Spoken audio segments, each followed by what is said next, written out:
Welcome back to Against the Grain. I'm so excited for you to hear this episode. It's a raw, genuine catch-up with an old workmate after 6 years, whose story I never heard before we sat down for this conversation. It's a powerful and beautiful story of his journey to the faith, and I'm so excited for you to hear it. But before we dive in, I want to let you know about something special coming up on Friday the 29th of August. St. Anthony of Padua Parish in Austral is celebrating 60 years with a parish anniversary dinner. All the details will be on your screen, but it's a fantastic night that includes dinner, drinks, and great company, all in support of the parish. Tickets are now on sale, but spots are limited. So grab your tickets, book your tables, and I hope to see you there. God bless you. Enjoy the episode. Bang, let's go, bro. All right. Welcome back to Against the Grain podcast. Today, I am extremely excited, extremely honored to have an old colleague of mine. Yes. Doesn't colleague sound a bit too professional for sneakers? But it was an old workmate from Sneakers Bankstown, and someone that I reconnected with, I guess. Yeah. Over probably the past couple months ago. Yeah, a couple months, let's say. Yeah. I don't know, it's safe to say that, I guess. So, and right now, basically what's happening, while I put my phone on Do Not Disturb, there we go. I should do the same. That's all right, bro, you're sweet. In case you get a call that you need or something. Nah. You sure? Yeah, promise. Oh, gosh, all right. I hope you don't get an emergency call or something. Yeah, I can't even remember what I was saying. We worked at Sneakers Bankstown. We did work at Sneakers Bankstown, yeah. And then you came up as I think it was like a suggested friend or something on Instagram. Yeah. And I was like, Taine, bro. Yeah, true.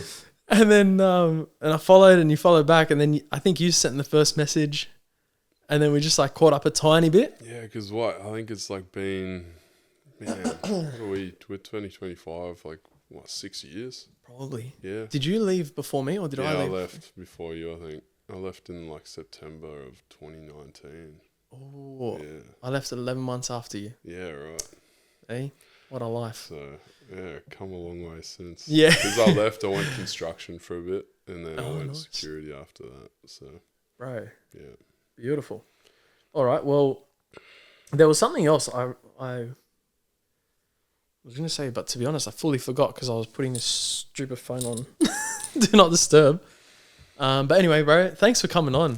Thank you for having me. How's it going? You all right? It's good. Well? It's good. Yeah? It's good. That's good, man. Taine, if you haven't heard already, has the deepest voice in the world. So I already know I sound like a pansy on the podcast in general. Now talking to you, bro, is just going to be a whole nother level. My nasally voice, bro. But anyway...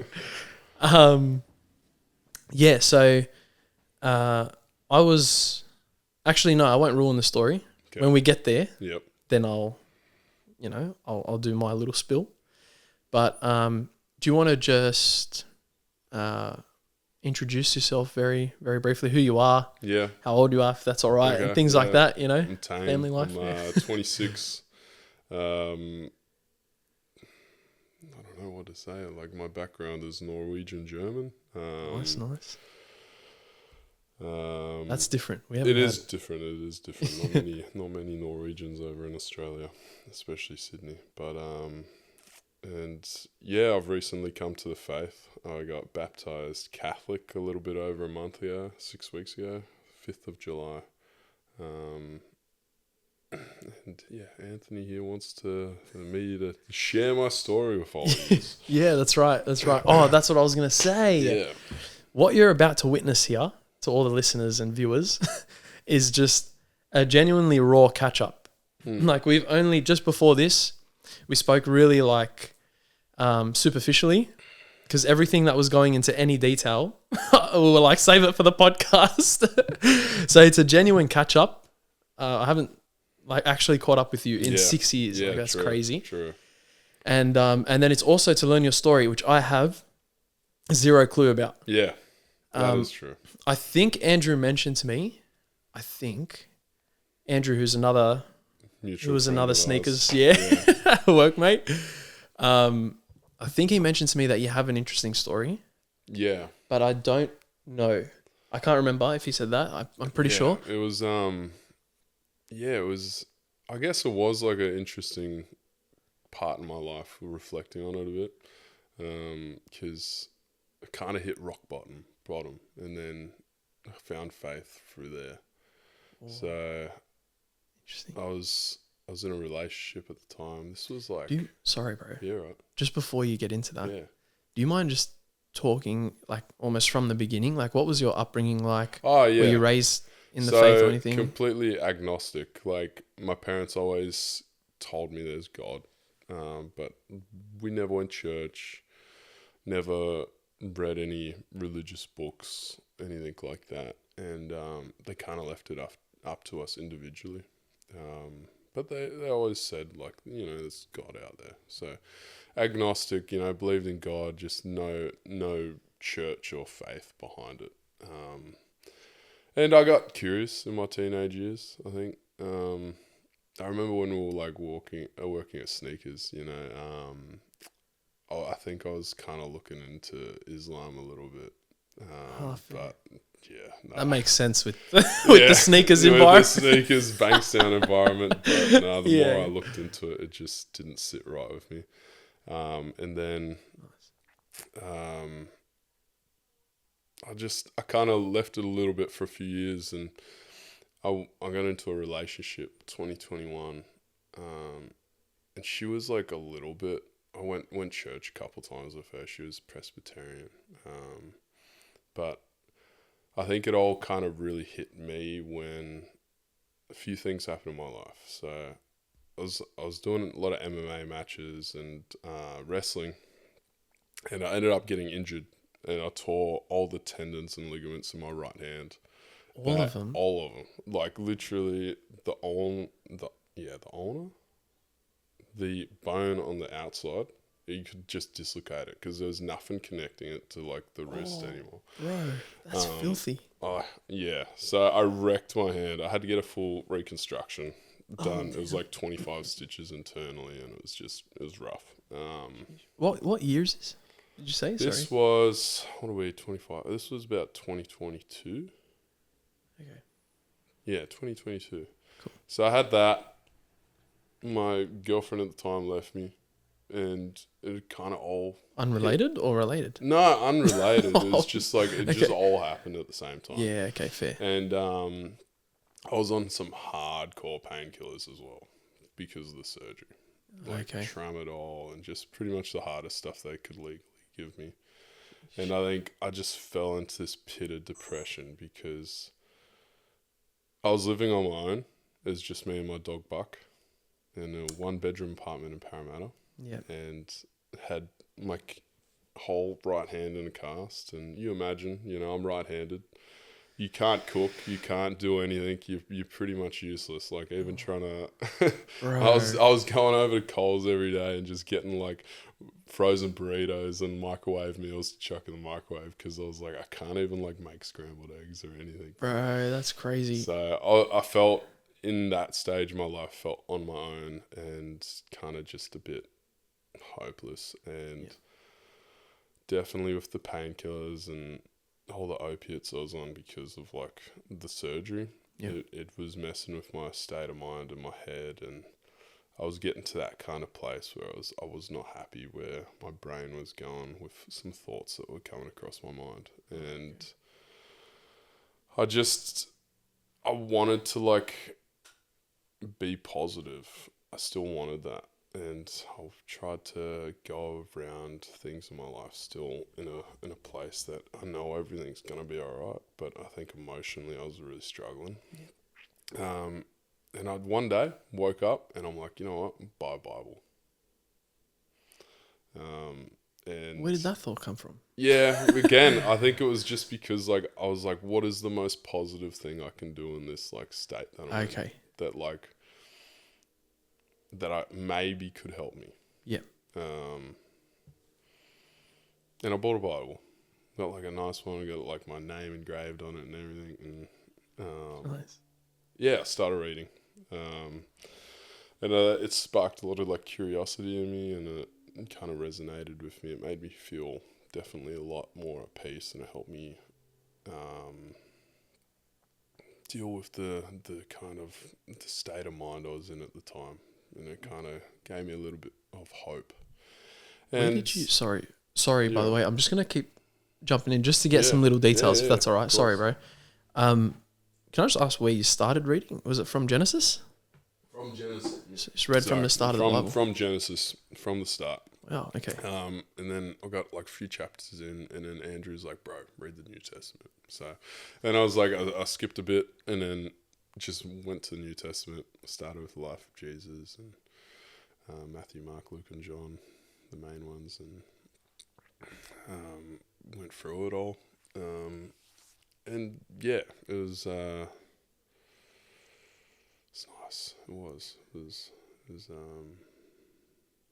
it's good, and yeah, it sparked a lot of curiosity in me, and then I feel like it starts one place and then it kind of goes everywhere. So all of a sudden, I'm looking at like apologetic videos on YouTube and kind of like, Wow, straight into it. just diving into like trying to find questions like and answers, and then my hand healed beautifully actually, and life was moving on, and I was like, you know what, I need to find church. And I was church hopping for a bit because I was trying to, I don't know, I didn't know what I was looking for, but like I knew I would have known when I found it, if that makes sense. Yeah. That makes sense. And I was like going, I did a Lutheran church, Presbyterian, and then we went to the infamous Pentecostal church, awesome church in Rydalmere. Bit of a questionable name, I can tell. That's literally the name, awesome church. Yeah. And hey. Oh wait, hang on. Right. Sorry, I missed that. The name of the church. The name of the church is called Awesome Church. Oh, okay. Yeah, so a bit of a questionable name. I thought you were saying it was an awesome. Hey, like props to them. They're always like very nice. Yeah. And I went and like I thought, wow, like how cool, the Pentecostal church, so very upbeat. They got a band on the stage. A lot of lights and dancing and Fair. So is that because I'm not overly familiar with the Pentecostal church, like, or at least what they do in their services and stuff. Is it just music or is there preaching? Yeah, they do preaching. They don't do any of the prayers though. So like, in the Catholic Church, how we do Our Father prayer, the St. Michael prayer, all that. Yeah. They won't do any of that. Yeah. Or at least this one didn't. But yeah, they'll start and they'll do music, and the pastor will go up and he'll preach and, spread the word of the day. And, it's always very upbeat. Everyone there was extremely nice, very happy and passionate, and, they got a lot of passion. Yeah. And I went there for about 9 months. And made some good friends. But I think really the more I went, I realized, this isn't actually what I'm looking for. Do you know what it was exactly that made you think that? Yeah, I do. Okay, can you say so that? They do, with the Pentecostal, they do like a lot of the speaking in tongues. Okay, yeah. And then they do as well a lot of like this quote unquote healing. So like the pastor will kind of run around with like holy oil and go put it on people's heads and they'll collapse, and that sort of, and it kind of made me feel like it was a bit of a mockery at times. It made me feel like I was like in a circus show a bit. Interesting. I just it wasn't comfortable for me because I thought I was like yeah. Can I poke into that a little bit more? Please. Is that like, because you saying that is like, was there this almost like inherent feeling that there needed to be like, it needed to be a bit more reverent? Like there needed to be more reverence shown towards God? Is that? Yeah, but also I felt like what they were doing wasn't respectful towards God. Yeah. again, I'm sure other people out there will disagree with me, but like this is just how I felt. I just felt like it was a bit of like it's too much entertainment. Yeah, Okay. that's really kind of what it was. It was like too much entertainment for me and my brain. I was like, the church on Sundays, God, it shouldn't be entertainment. I shouldn't be like entertained by other people and all this. It should be, a personal kind of experience I'm having with God. Because as Wow. well, it's always very loud at the Pentecostal churches. A lot of music, and I always kind of struggled with that because I never had time for self-reflection, time to sit in silence with God and have that self-reflection and be in touch. So I didn't. The constant loud chaos. I was like, man, where is that personal touch? Wow. What a thought. That's What a thought. so What a interesting thought. that you But had that. Like, yeah, okay, cool. yeah. So, but I made good friends, and then last year in December, one of my friends, Sarah, she's throwing a Christmas party, invited me to come along. Came along. A lot of people from our church there, but there was this one girl that wasn't from our church. Jess. Oh, Here yes. we go. Let's Here we go, Jess. And I think this stage in my journey of faith, I was already deciding from things I was researching that I was either going to end up Catholic or Orthodox. It was one or the other. Yeah. Because I think historically, seeing like how things were, and I believed a lot of the Catholic lies that they say, like, Catholics, they don't worship God, they worship Mary and the saints, all that stuff. Yeah. Because there's so much Catholic hate out there. Yes. There is. Just I'm starting to find that out more and more. It was shocking to me because Yeah. the answers are there, but I feel like people would rather believe the lies than actually go look to the answers. Yeah. So true. But I was looking into answers and I was realizing also my brother at the same time, totally forgot to mention this, was kind of doing his own journey to faith as well. Oh, wow. Yeah, my brother Rafe. I don't know if you ever met him. What's his name? Rafe. Rafe. Yeah, Rafe. No, I don't think so. Yeah. Younger? Younger. Yeah, he's, I'm 26, 23. I feel like So I he remember did you like having a a younger journey brother. to faith same time as I did. Wow. We never spoke about it, Oh, what? but he went Catholic straight away, and I was doing Protestant. And then one day we just like, I was telling him I'm going to church, and he's like, "Oh, I've been going to church as well." And then it's like, "Oh, we've been doing this same thing." That's crazy. And he just went straight to Catholic. I was kind of doing the church hop and stuff. Yep. And then eventually I became Catholic. Where was I going? Yeah, so I think with him and I, we were like throwing ideas and talking amongst ourselves as well, nice. and it was growing it.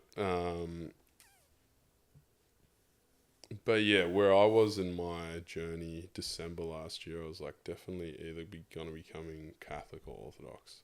I think the Orthodox part, it was like weird for me because it seemed very ethnicity based. When you like look up at Orthodox church, it's like Macedonian Orthodox, Greek Orthodox, Russian Orthodox, and I was like, as a guy with German and Norwegian background, I was like, I don't know which Orthodox church to go to. Yeah. Yeah. But at this party, I met this girl, lovely girl, Jess. Shout out, Jess. I know you're probably going to be watching this. And I'm like, we had like a 2-minute conversation, but she struck me, like something about her just, I was like, whoa. We had a 2-minute conversation. I was like, I haven't seen you at like the awesome church at the time, the Pentecostal. And she's like, oh yeah, I'm Catholic. And I was like, oh, cool. Which church do you go to? And then she mentioned the church. I just got baptized at Our Lady of the Angels in North Kellyville. Beautiful church. And she mentioned it to me, and I ended up going checking it out in my own time. As soon as I walked into this church, I was like, wow. I didn't know what I was searching for, but like I knew I just found it. Yeah. That's awesome. Yeah. It's just like you felt it as soon as you walked in the doors. The church is so beautiful. The people are great. Yeah. But as soon as I walked in that door, I was like, this is what I was like looking for like, what, 2 years? Wow. So I've stuck with it since, I think it was like the first weekend of January of this year, 2025. Yeah, was the first time I went. And I've been going, and then I joined the RCIA, which is like a young adult, or not young adults, but an adults course to like go get baptized. So I never got baptized as a child and never been baptized for my whole life, but I had the desire definitely to get baptized. And so Jess introduced me to the RCIA team, did like the course with them, and learnt a lot.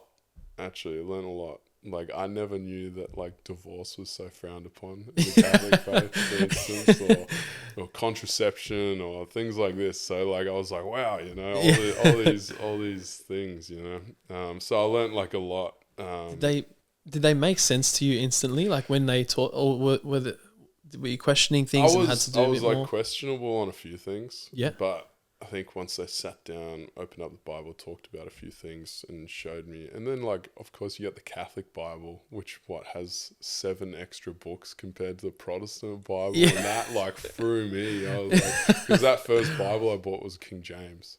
Oh, fair. Yeah. What's it? 66 books, isn't it? 66. And then Catholic 73. Yeah. But yeah, once we like sat down and went through a few things, and Jess was the best. She like helped me with so many questions and made a lot of other friends, and they helped me with so many questions. That's awesome. And then I was like, oh, this actually like makes so much sense. Wow. Once you find the kind of nitty gritty stuff, it's like, oh yeah. Wow. So would you say it started with the whole thing, the whole journey to your faith? Kind of started with this feeling that you had, like it gave you this sense of belonging, yeah, and maybe hope even. Absolutely. And then it turned into actually seeking like where the truth now lies, because you found that hope.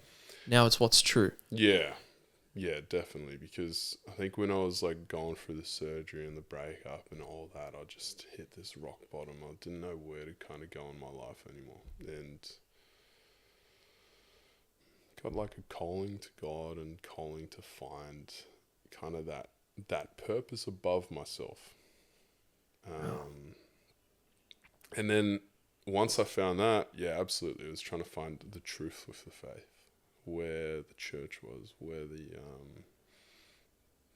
the direction I wanted to go with my faith. Yeah.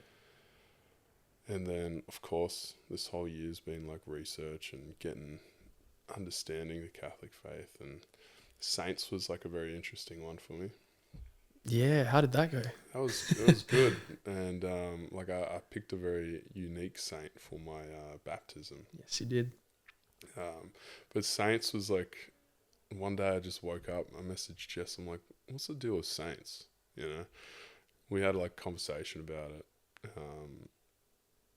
Pretty much that, you know, saints are people that perform miracles in their life and, you know, find that holiness and all that. And so last year I went back home to Norway for a bit, and I just got taken with a friend to it's called a Stavkirke, which is like, it's a old church that used to be a pagan church. And then when the kind of Scandinavia become Catholic in the early 1000, I think, around that kind of era, all the pagan churches turned to Catholic churches.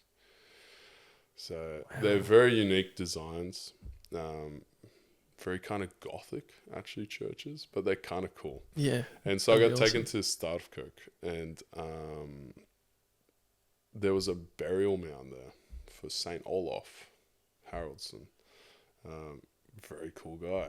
And at the time, you know, this was like September 24. I didn't decide to be Catholic then. I was like, okay, cool. You know, saint. Didn't really resonate with me. But then when I started coming to Catholic faith, I was like, I I look back and I feel like God put that in my path. Yes. To Little be seeds. like, yeah, little thrown. seeds. Yeah. You know, like, this was not relevant to you now, but it will be. Wow. And I look back and I was like, wow. Like, I never planned on finding that burial mound. I got just randomly taken to it from a friend. And I looked into St. Olaf and I was like, wow, his story is very cool. You know, he grew up as a king of Norway, Viking, you know, pagan. He went on a raid to France. He ended up finding faith in France, getting baptized in France. And then he was kind of like the original person to bring Christianity back to Scandinavia. That's incredible. Yeah. What a beast. Yeah. He ended up dying as a martyr, you know, at 33 years of age. At 33. Yeah. Isn't that fitting? Yeah. So, Age of Christ. yeah. Yeah. Super cool guy though. And so I picked him for my patron saint for my baptism. Oh, good. Where were we going? Yeah, like, yeah, saints was an interesting one for me and all that. And the more and more knowledge I found of the Catholic faith, I was like, it just felt right. I was like, I didn't question. I feel like I didn't question anything after a while. I was just like, you know what, this is the truth. I'm happy that this is the truth. It didn't. I looked at all the people that believed the Catholic lies and the Catholic hate, and I'm like, you guys just like that because you're not actually looking into the truth behind it all. Yeah. Yeah, amen. You know, the traditions of why we do what we do, and it's... Yeah. Yeah. Yeah, it's deeply like... I had... I came in just to help out this Catholic speaker. I don't know if you've heard of Simon Carrington. No, I don't think so. He's been known as a chastity speaker, so he speaks on like theology of the body and things like that. Oh, Are you maybe familiar actually I do know him actually. I've been looking into the whole chastity thing of late. Oh, nice, bro. Honestly, in my opinion, at least in Australia, there's no one better than Simon Carrington. Yeah. Bro, he's so good. He helped me change my life around. Yeah. Like enormously. He was awesome. But he does his own podcast, and so he came here and just did a podcast with an apologist, an Australian one named Robert Haddad, Dr. Robert Haddad. Okay. Have you heard of him? No, don't bro. think so. You would love him. Okay. But I was sitting in, and he was kind of talking about. I was writing notes the whole time, like as he was talking. I was just sitting behind the camera, just listening in and writing notes because I was like, "This is incredible what he was saying," and he was going into, like the authority of the church, scripture and tradition, like sacred tradition that the Catholics also go by and things like that, like the pillars of the faith, I guess. And I had never heard it said that way. Right. Like in, I don't know how long. Yeah. Like I was raised in a Catholic. I've been kind of practicing my faith for like 12 years now. And even then, I've never heard it just put that way. Yeah. Like he was awesome. And he was saying things like, things that just made sense to me. And I was like, wow, like I don't know.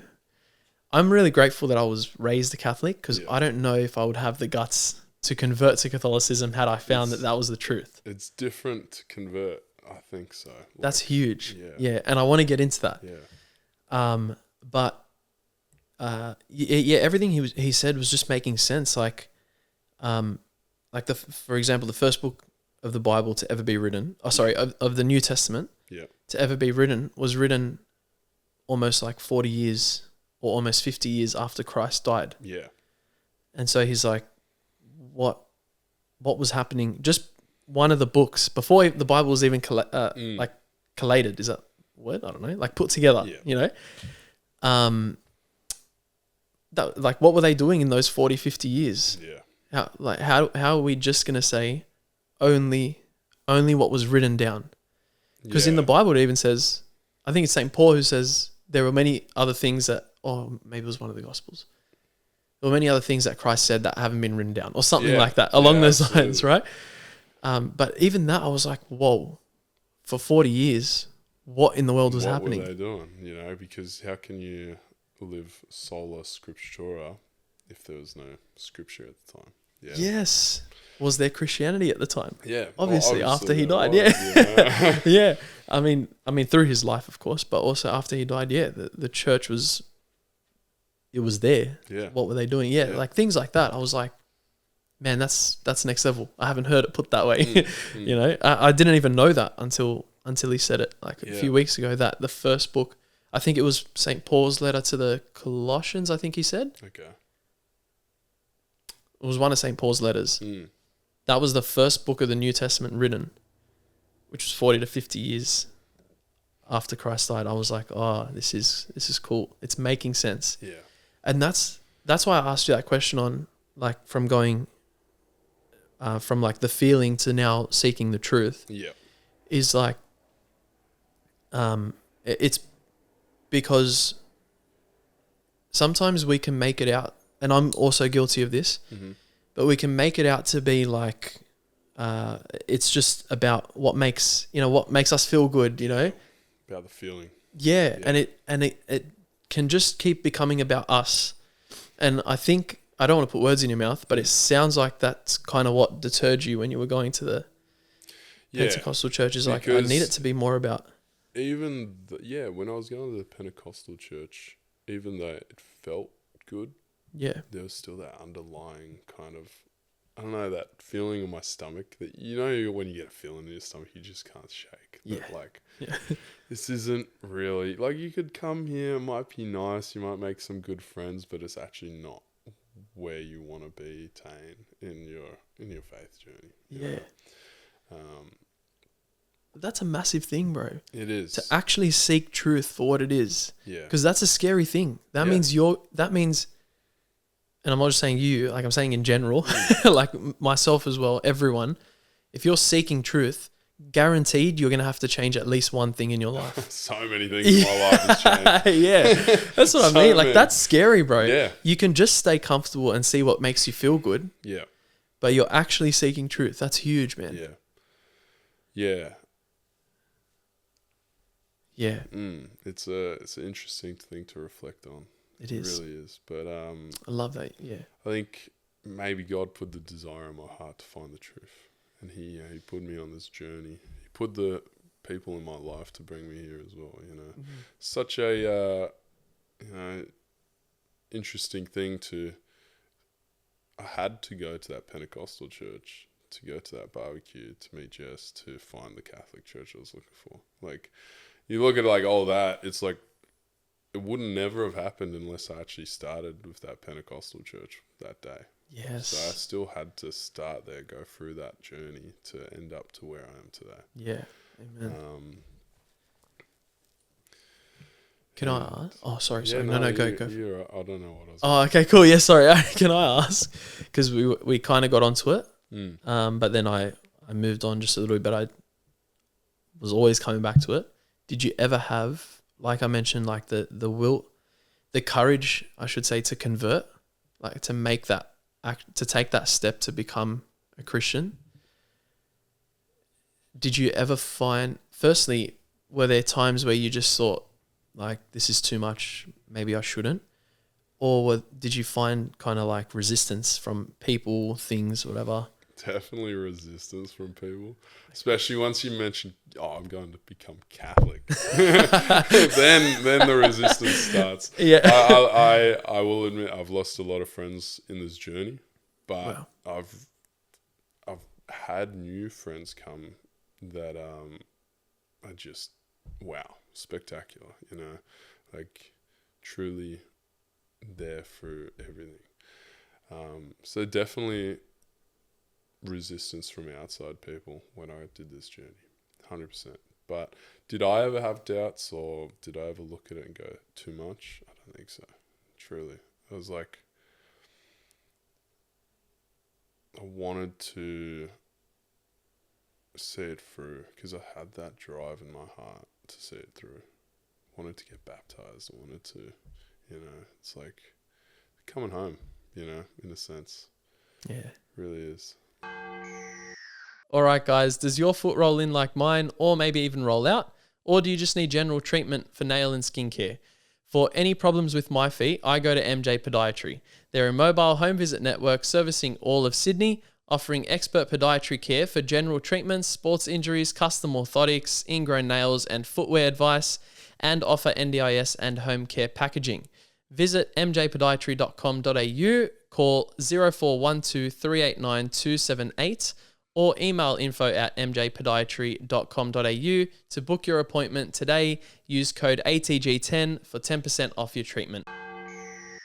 But yeah, going back to what I was saying about like finding the truth, it just had that desire in my heart to really see it through and to see where it kind of led me. Like, I figured it wasn't going to take me down a more negative part in life. You know, it might have taken me in a different part of life, but it definitely wasn't going to take me to do more bad things. And I liked the person I was turning into with faith. I think I got a lot more patient. Surrendering things to God is like relieves so much stress. You know, you can be stressing about an exam or a relationship or a friendship or work or whatever. You just give it to God now. It's a beautiful thing. That's awesome, man. Yeah. You honestly, bro, like you speak like a seasoned Catholic. You speak like a veteran, bro. There's so much just in the story you've told so far, and if you don't mind, I'm gonna keep poking at little bits. Poking. Thanks, man. But in what you've said so far, there's so much humility in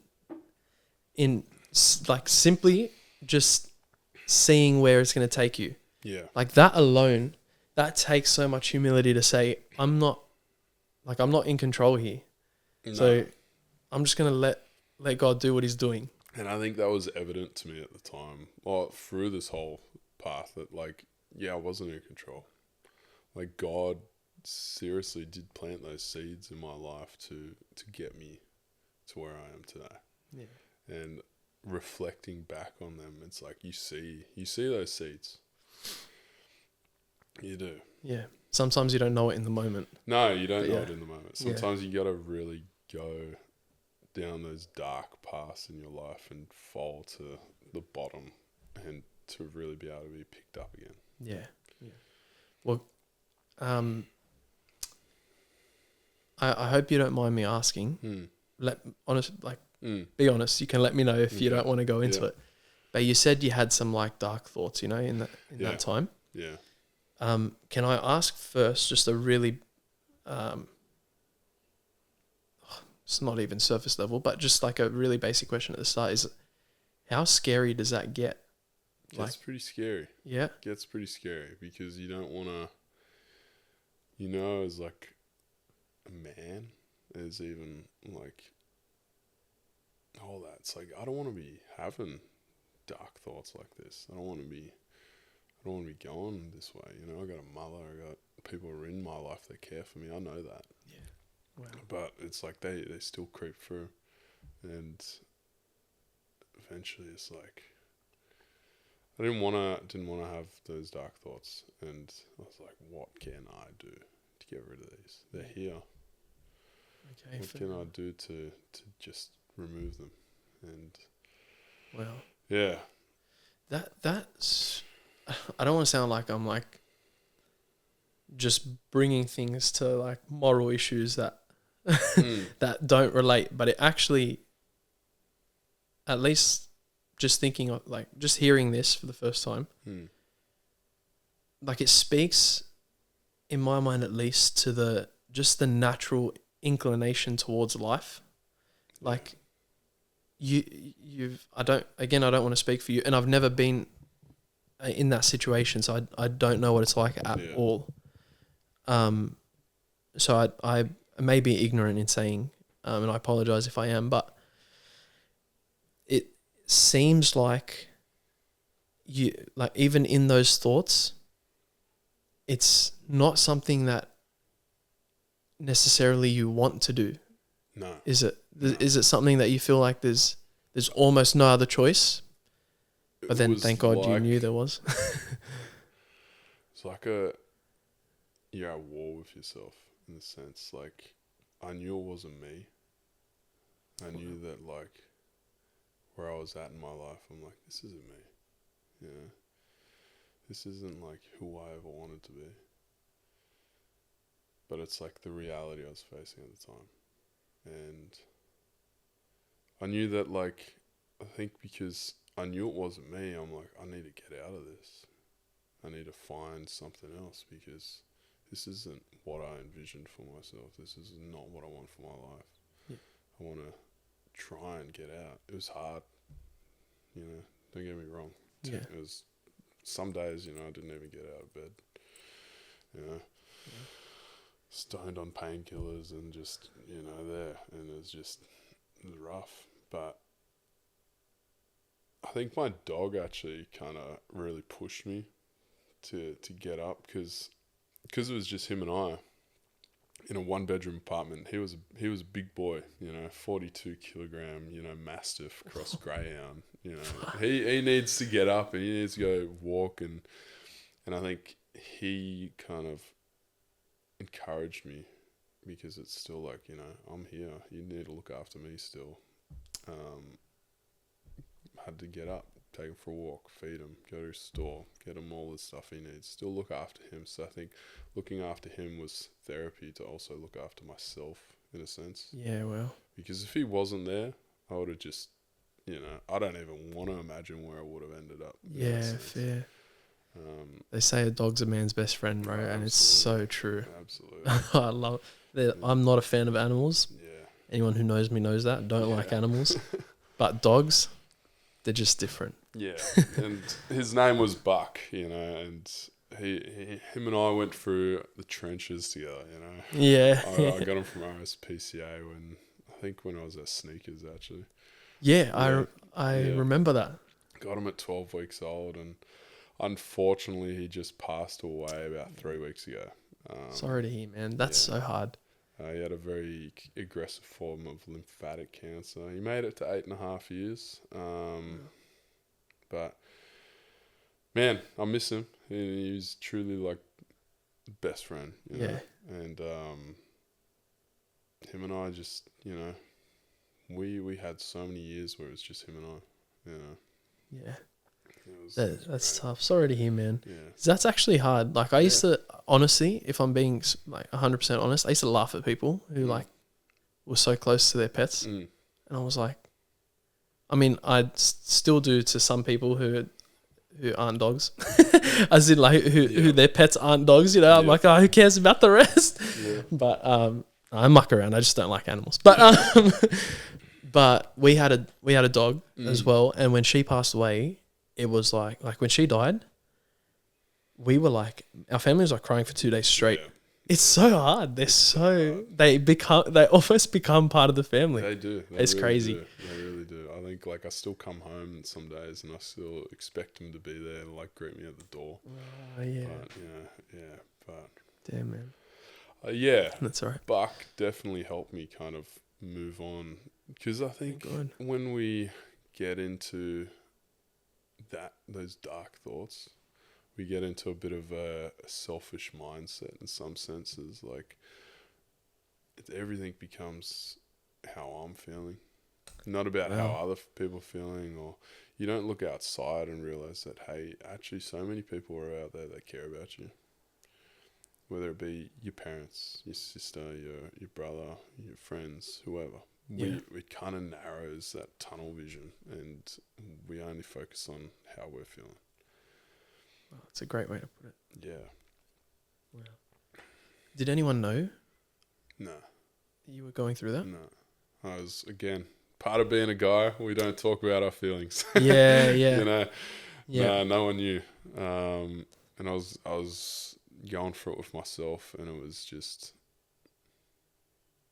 God knew. You know, God knew. He, I think he knew, and he helped me along the way, for sure. Yeah. I think he put that desire in my heart to seek better.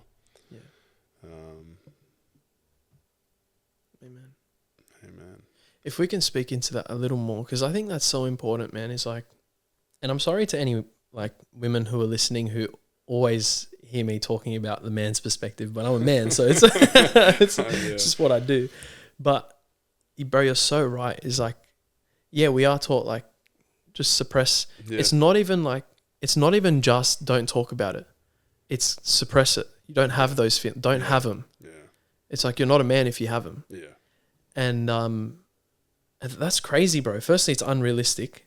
Of course. I mean, we're human. And we got feelings. Exactly. And, you know, we go through things, and also we carry a lot, like as men, we carry a lot, man. Like and we kind of take it upon ourselves, that we kind of do it to ourselves, but it's... Yeah. I think we create an expectation of who and what we should be. Yes. That's way beyond what we need to be. Yeah. There are definitely roles that we have, parts that we need to, like, things that we need to do, roles that we need to play in life as men, and the same thing as women. And I do think, like, as a man, you know, we are called to carry quite a bit. Like, and rightly so, you know, that's what we do. But to think that we're not supposed to struggle with it, or to think that we're meant to do it alone, it's just not right. It's not the case. Yeah. Christ had his own little circle of close mates that he, you know, that he would have liked. I mean, he had Peter, James, and John with him in his toughest times, and also in his most glorified state at the Transfiguration. Yeah, at least at that point. So, like, even within the apostles, Christ had those people he would go to. Yeah. You know, they were like his go-tos. Yeah. So, I just think that's so important, man. Like, life is tough for everyone. So let's just not make it tougher for you. Yeah. Like, you know what I mean? Like, but I think it gets... Life is tough for everyone. We all go through our battles and journey and everything, but it gets so much easier with faith. Amen. Well. And, you know, just as you're saying, you have those people in your life to rely on. Jesus had those people in his life to rely on as well. The church community is that people to rely on. The amount of times I've gone to my priest, asked him, and gone to him about things, and it's just... They're a pillar of strength. They are. And the community is a pillar of strength, and it uplifts you. And really, we help each other get to holiness in the end. Well, that's the goal, you know, to get each other to holiness. Yeah, amen. Yeah.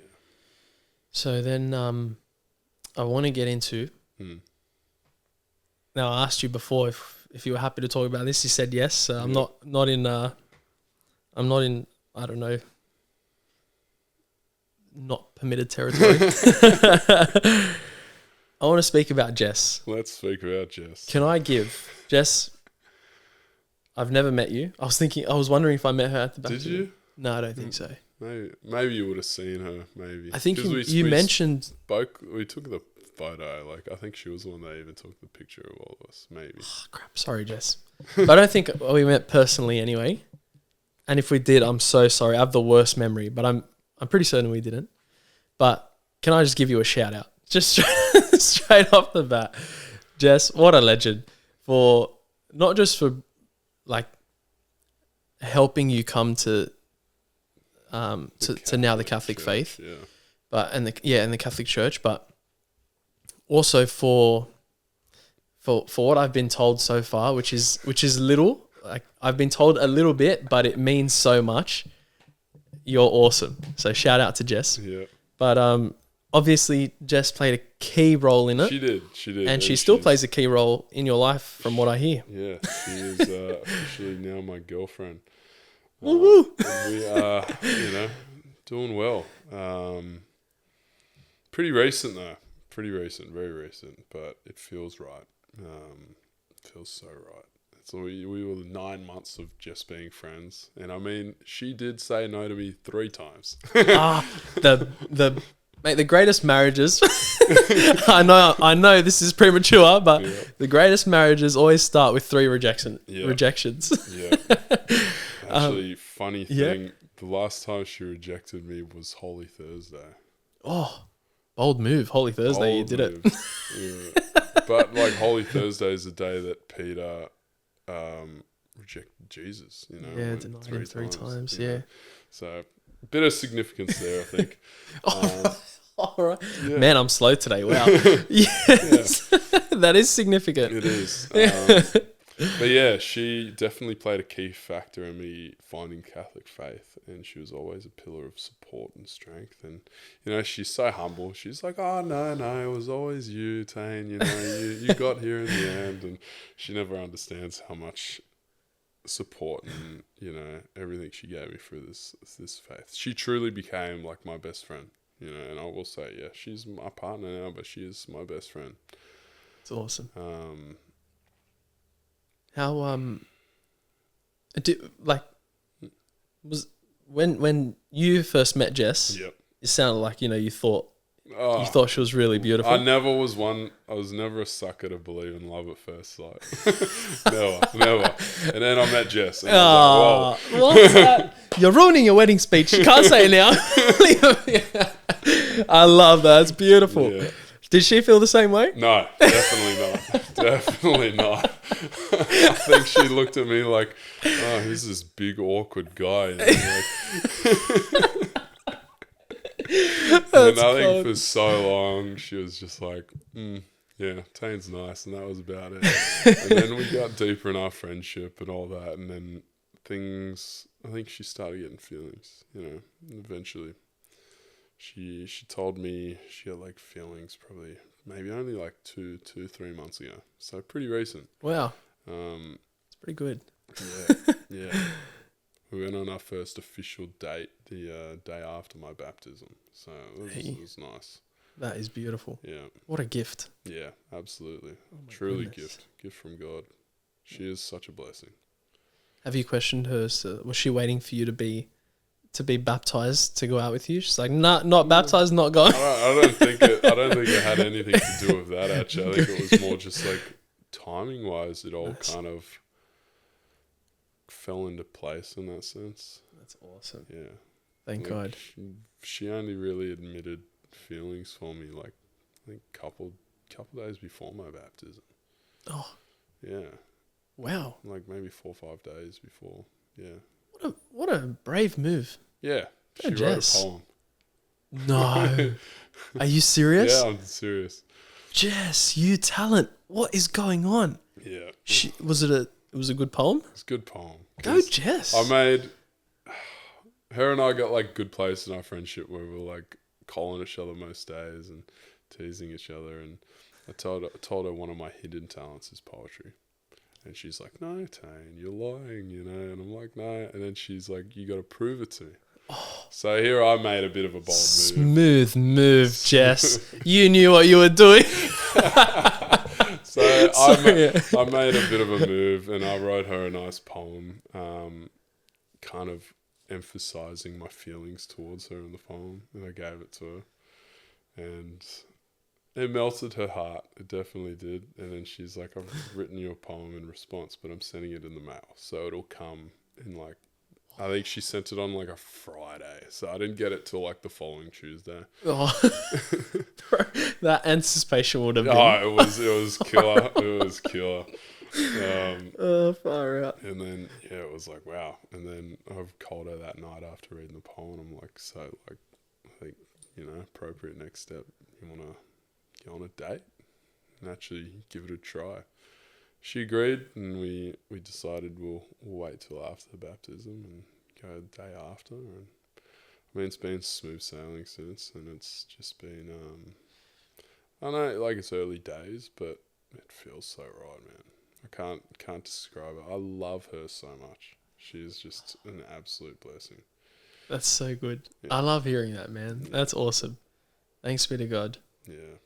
We'll keep you guys in our prayers. Thank you. And hopefully one day, God willing, I get to meet Jess. Yep. So she doesn't think I'm just this weirdo. Like, I am a weirdo, but, you know. easier. I'm a little bit cool, like calmer. You're You know, still good. You're in still real the life, same I old- think, you know, I don't know. Still the same old Anthony that I remember working with. I appreciate it. Bro. Is that a good thing? I think it's a good thing. That is the sneakers days. Yeah. We'll get into that. From a long time, like, man, like from a journey to come here. I feel like it's Yes. so crazy. Bro, it actually is. Yeah. You know, I had so we were close mates in school, right?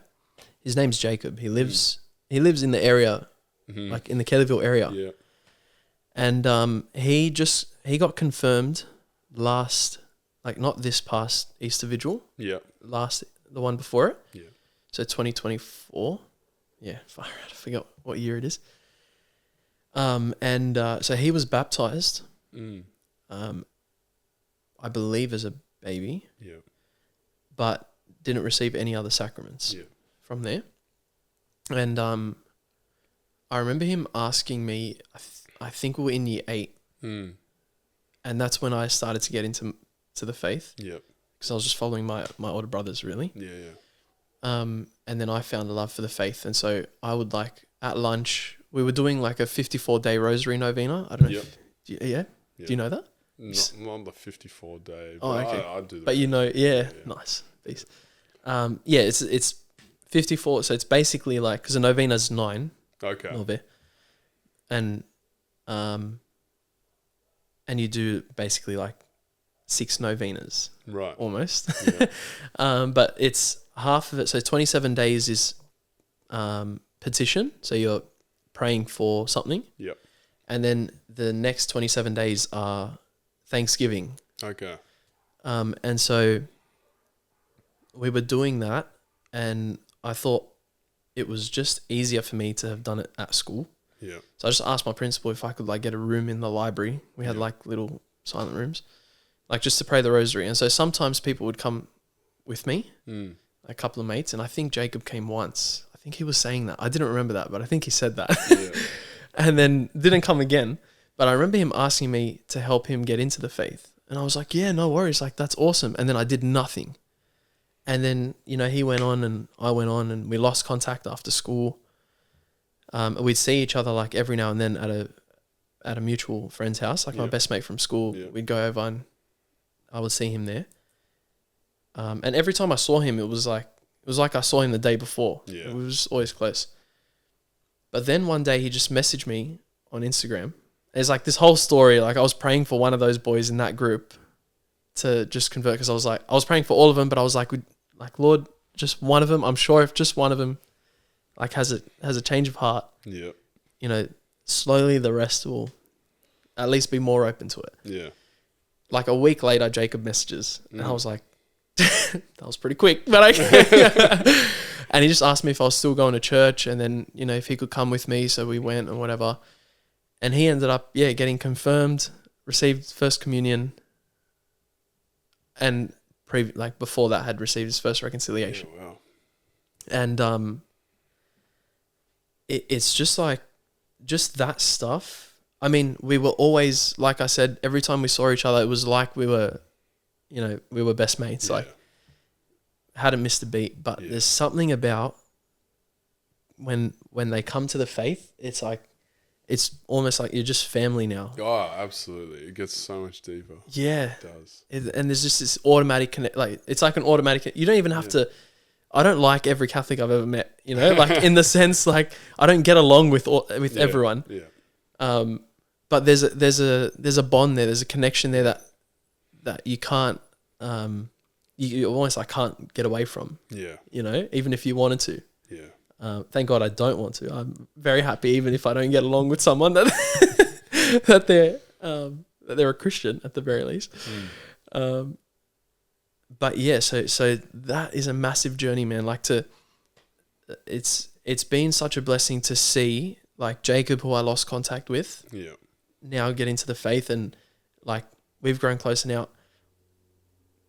I am terrible. I don't know if I make my life busy or not, or if it is busy, but I'm sorry, we don't catch up as much as we'd like to, but we still catch up. Love you, Jake.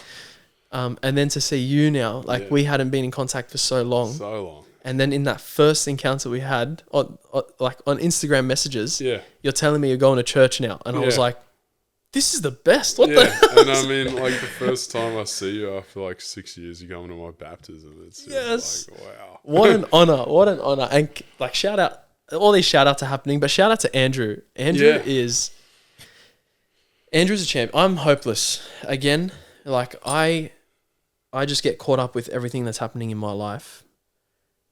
And sometimes I feel like I need to take a step back. But Andrew's always like, he's such a good friend. Yes. He's just always there, you know, like, you know, he's that person you can always rely on. And what a man. He's a blessing. Honestly, man. And he called me. Yeah. I was at church on Sunday, and it was like the feast day of St. Anthony in Austral. It was the feast day of St. Anthony, and I was at St. Anthony's in Austral. There we go. And so I remember just walking back from there, and I'm speaking to Andrew on the phone. And then, you know, we were talking about all different things. You know, WWE's coming to Perth. And you know, we're like, are we going to go? And blah, blah, blah. I was like, I can't, you know, like we were just talking casually. And then he goes, by the way, Taine's getting baptized in like a couple of weeks. And I was like, whoa. You know? I was like, hang on. What just happened? And he's telling me you're getting baptized in the Catholic Church. And I think that's where he mentioned you had an interesting story. Yeah. And he's like, you should come. And I was like, man, honestly, I would love to. But like, I was like, can you check with Taine? Like, I didn't want to just like rock up. And honestly, this is what I was going to say at the beginning. I said, no, I'll wait till we get there. Yep.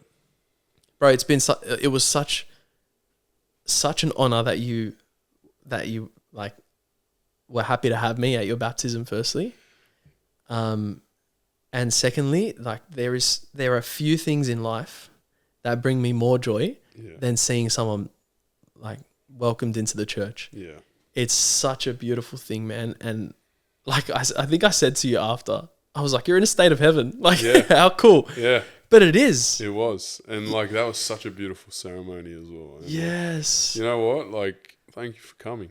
You know, I had so many people that I didn't expect like come to that one. Like, that's awesome. Guys from work, you know, that not religious at all, just, you know, coming for support. And I love that.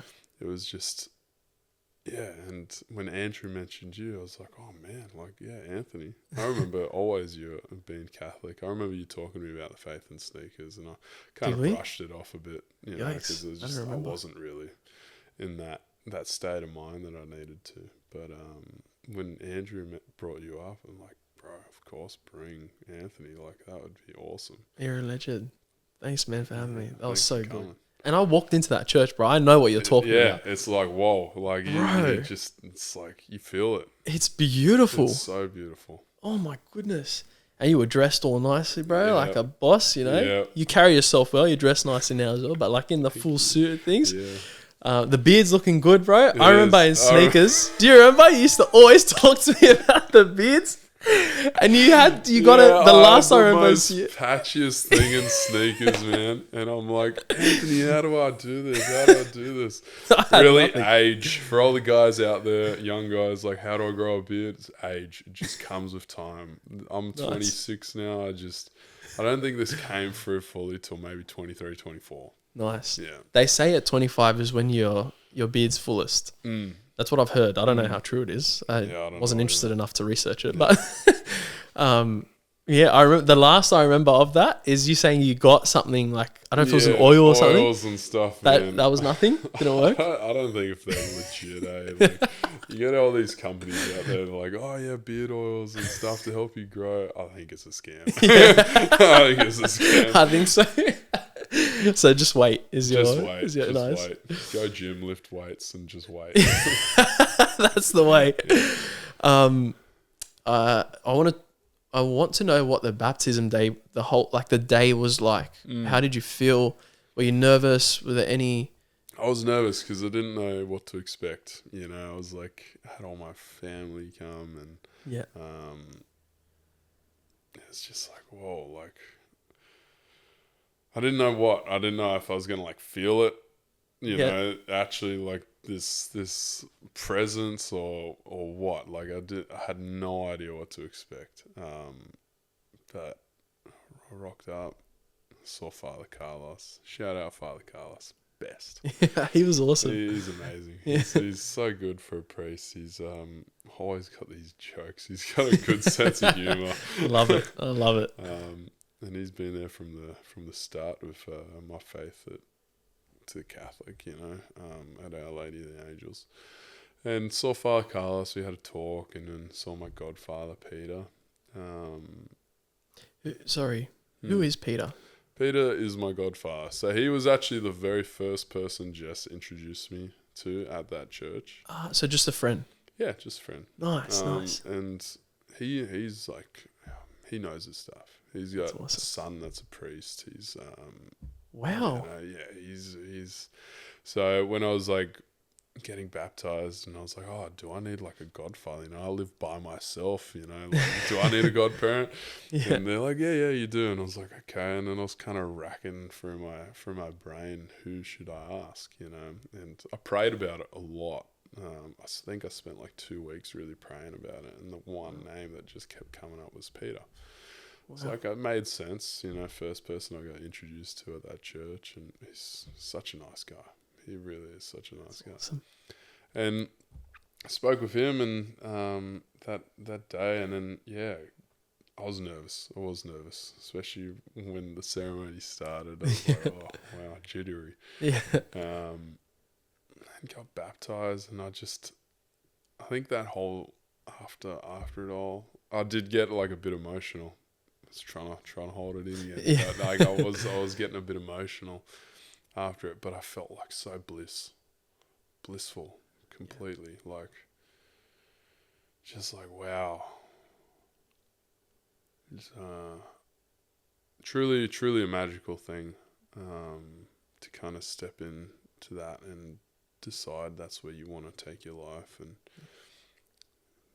I think we all try to be better, and that for me at least was like, that was a massive step in just trying to be a better person.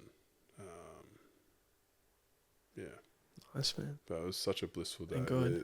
The ceremony was amazing, the dinner after was amazing, and it was just filled with like so many people, like my mum, because she lives overseas most of the time, like over in Europe, and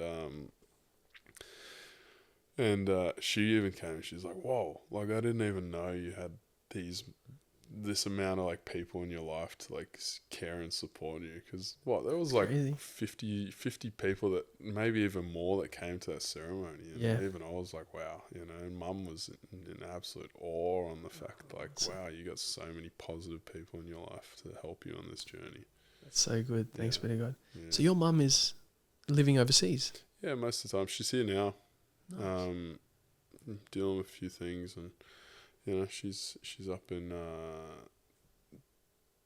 Darwin at the moment, just my uncle. But Wow. yeah, she's here for probably the end of the year until I finish off uni and all that. Beautiful.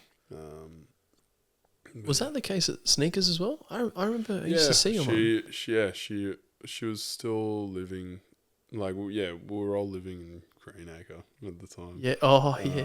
The area. And then I think a lot of things happened family wise in the following years, and when 21, just kind of moved out of home because mum needed to escape the dramas of life that were happening, and she went away, and I was on my own since then, just me and Buck. And Rafe my brother went to Melbourne. Yep. He's engaged now.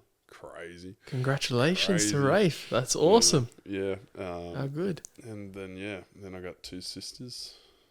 One of them's in Canada. Don't know where the other one is though. But Okay. yeah, family dramas. Yeah, okay, fair enough. Sorry to hear that, man. That's all right. That's always tough. Always. Yeah, I understand. Sorry, man. Yeah. I hope you don't mind me No, go for it. asking. Do you have a relationship with your dad? Yeah, a bit. I think it's not like solid, but like it's still there.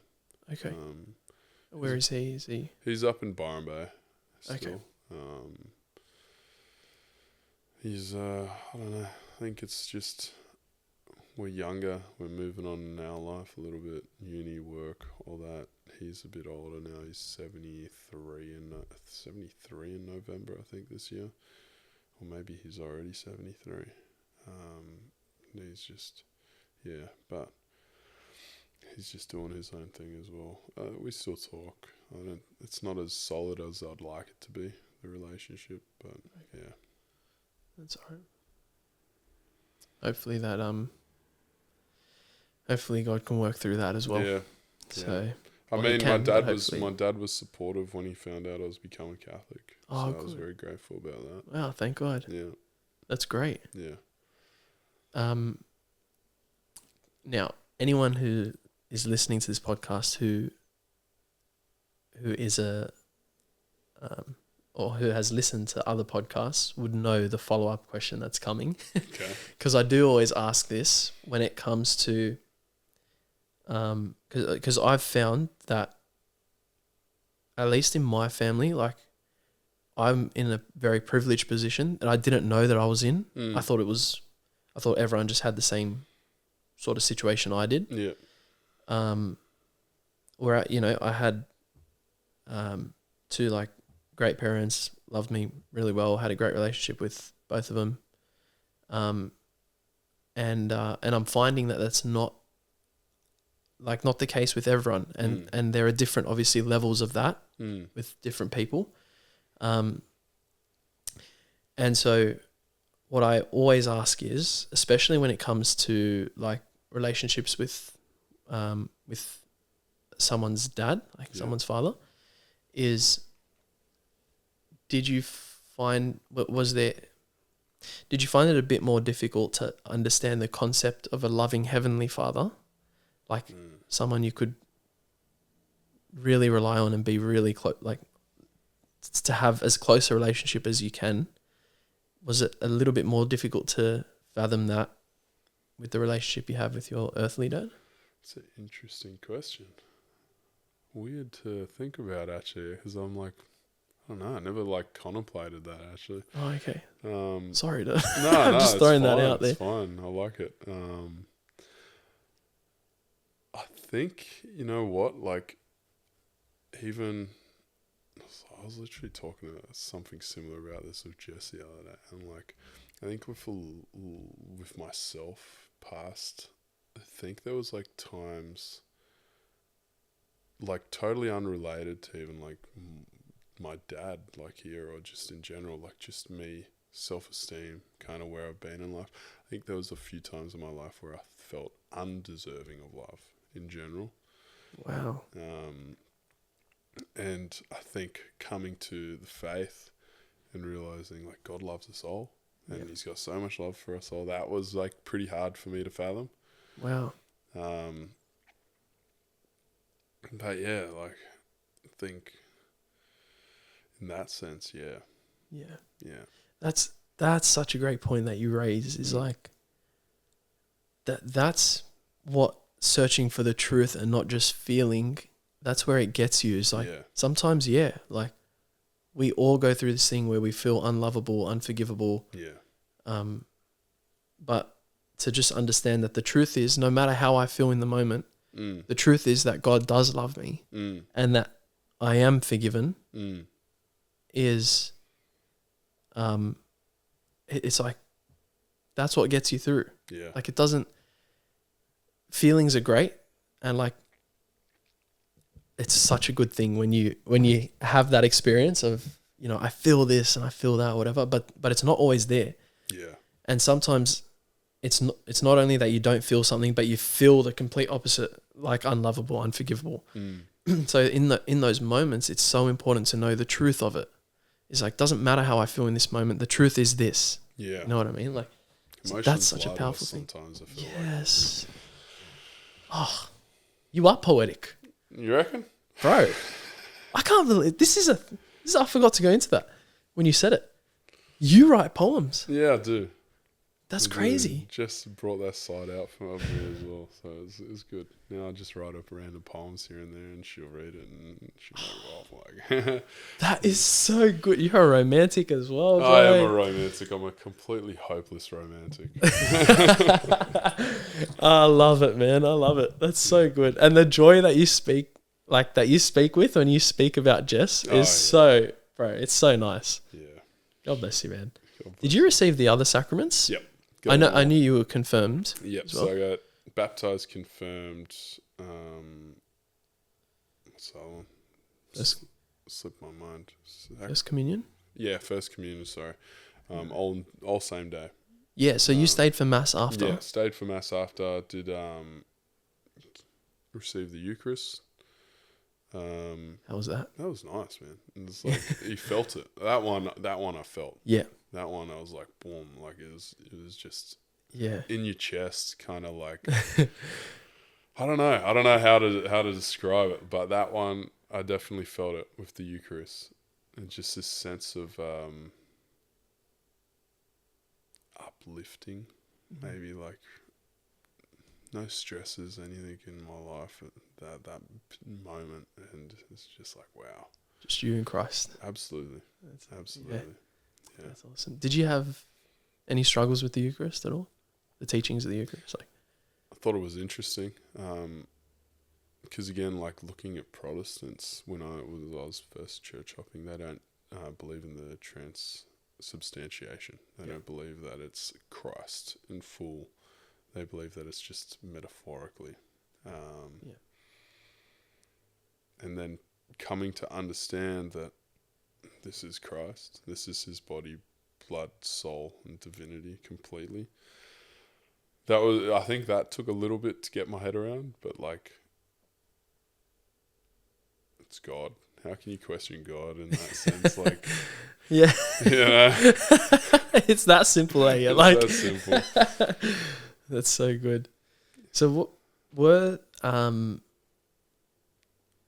don't know if you will necessarily remember this, but like, do you remember any certain misconceptions that you had heard about and had about the Catholic Church? Yeah. Like, do you remember the detail? Oh, yeah. So many, man. Yeah.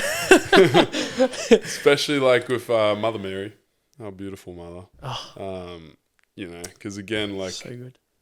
So many, heard so many lies that, oh no, you know, Catholics they just worship Mary. Yeah. They don't look at Jesus or God. It's just they worship Mary. And I was like, really?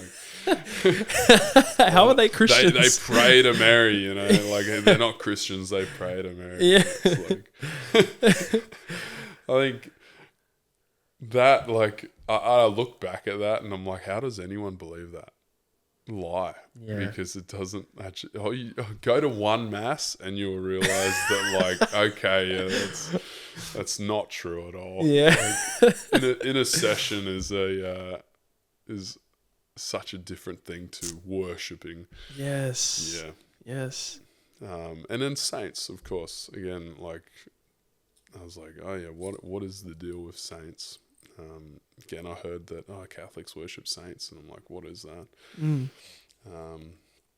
But again, in a session, I completely understand it. It's like me asking you to pray for me for something, and all of that is just asking for it up in heaven. Simplest way to put it. Amen. That's it. I think the hardest thing for me to kind of comprehend was the Pope and the Church. Oh. Yeah. Interesting. Yeah. Because I didn't completely understand that for a while. Did that struggle come in like from the beginning, or was it from your Protestant, like the understanding you got from the Protestant church? Does that make sense? Both. Okay. Bit of both. Even when I was like going to the Catholic Church, I didn't even like. I was like, you know, what's the deal with this Pope guy? Why are we praying for him? Yeah. Fair. Yeah. Yeah.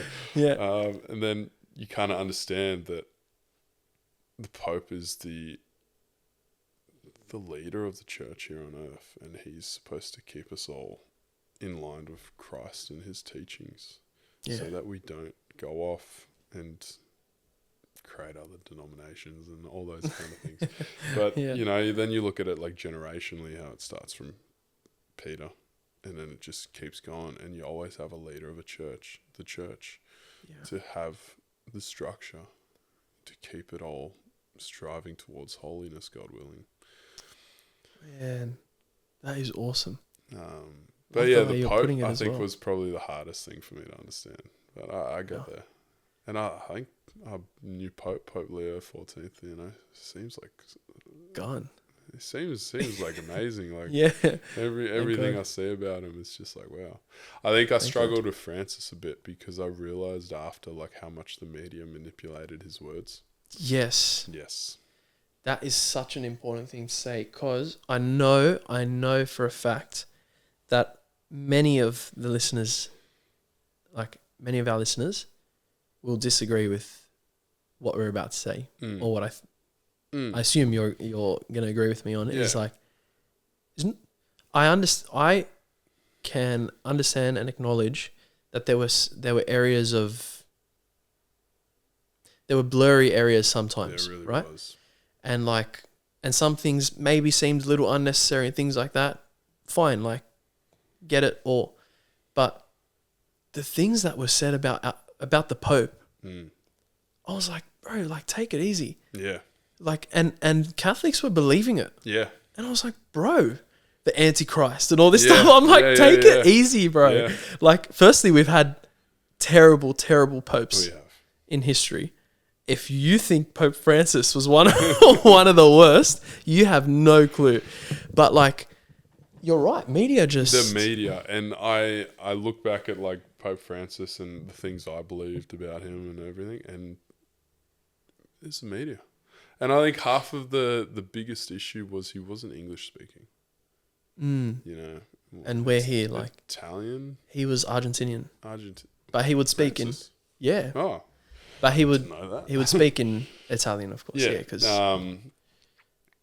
but yeah, like, and the media manipulated it hardcore. Like when he spoke about gay marriage, and they're like, "Oh, the Pope Francis, you know, he says you can have gay marriage now." Yeah. And it's like he came back and he's like, "Whoa!" Like, I bless the people. That, you know, like you bless all people. We gotta love every single person. And of course, people that even are not following what the church is saying, to bless them is still part of our duty as Christians and Catholics. Yeah. And that's what he was trying to get across. It wasn't blessing the relationship, because the relationship is still a sin under the church. But the only thing I need to look into, because I'm still like not 100% too sure with Pope Francis, is the South American icon of the Papa Mama or whatever. Yeah, that one. Pachamama. Pachamama. Something like that. Pachamama. That's the only one that I still have no idea on. Yeah, that was always iffy to me as well. Yeah. I remember speaking about that to my brother-in-law and saying, like, that should not have happened. Yeah. But, like, you know, I don't know all the details. He's not perfect. No. I also don't know all of the details. Yeah. So it's only from what I know. And but it meant so, like, not meant so little. Like, that's a serious thing, obviously, if what I understand is the case. But, like,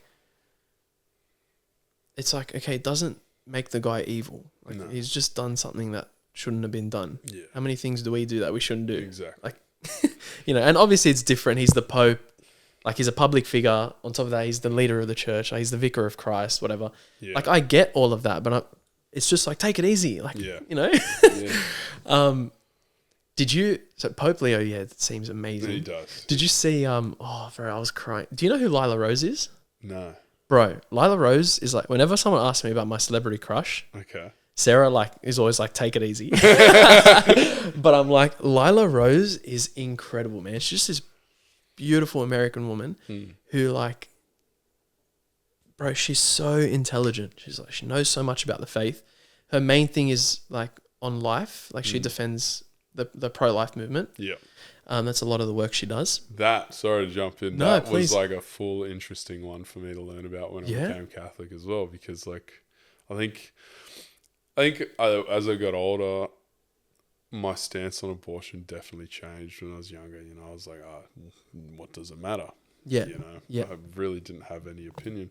And then I was like, nah, like if I was in a relationship, and that girl went and got an abortion, that would break my heart, Wow. Would, as a guy, I want to be a dad one day, God willing, and then now it's like, you look at like life it is a God's blessing, absolutely. Like not every person out there has the ability to bear a child. Many men out there can't, give life as well, and it's just I'm definitely big on the pro-life. That's awesome, man. That's like that's been something massive for me is the pro-life like stance. Yeah. Is like, firstly, it just made sense to me. I've said it on the podcast before, sorry if people listening are going to hear it for like the billionth time probably, but like I remember hearing about abortion for the first time in year 7 in like our Catholic studies class, and the teacher had brought it up. She asked what abortion was, right? And thank God she didn't pick me when I put my hand up, because all I understood abortion to be was like, from my rugby league game, you abort the match. So I was like, it's to quit, My answer was going to be to quit. Yeah. So I'm like, bro, thank God she didn't pick me. She picked some other kid in the front, and he said what it was. I don't remember the way he said it. Yeah. So I don't want to like just put words in his mouth. Yeah. But the first time I heard that, I was like, what? Yeah. I was like, that's just horrible. It just sounded wrong. And then obviously we were taught the Catholic perspective on it, and maybe that, shaped it. Actually, not maybe. It would have shaped, what I understood of it, and my view on it, of course. But even before she went into our teacher had gone, God rest her soul, Mrs. Pinto, she was awesome, had gone into it. Just from hearing his answer, I was like, that sounds horrible, Yeah. And then, it was this whole thing back when it was legal. Like we were praying outside abortion clinics with our church group, and you cop like a lot of abuse and things like that. But it was always so serious to me. And it's still like it's a great evil. It's such a great evil. And I think, like we look at like modern life, how life is at the moment, and it's really promoted to be like, it's very inconvenient to have a family nowadays. Life's expensive. You can't buy a house. All this. Don't worry about kids. Just go get an abortion. And it's like, crazy. Yeah, it's crazy. It's a wild and contradictory society. Hey, it's like. Yeah. Oh, the world. That's the one thing that I got told, like, I think in the first 2 weeks of me going to the Catholic Church, and then you see it, the world is so anti-Catholic.